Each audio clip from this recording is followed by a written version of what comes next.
અમદાવાદ અને વડોદરાની 34થી વધુ સ્કૂલમાં બોમ્બ હોવાની ધમકીથી અફરાતફરી।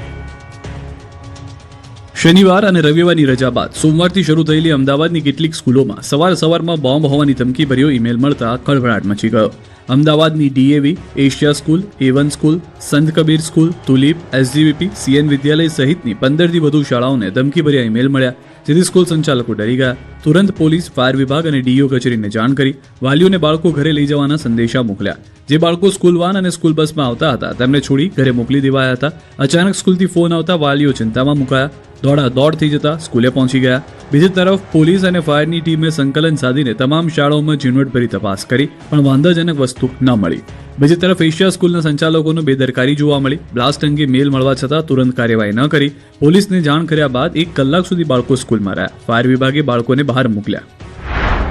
વડોદરામાં પણ 18 જેટલી સ્કૂલોને ધમકીભર્યા ઈમેલ મળ્યા છે, જેમાં DR, અમીન, ઉર્મી અને નાલંદા સ્કૂલને બોમ્બથી ઉડાવી દેવાની ધમકી આપવામાં આવી। ધમકી મળતા સ્કૂલ સંચાલકોએ તકેદારીના પગલાં લઈને વિદ્યાર્થીઓને તાત્કાલિક રજા આપી દીધી।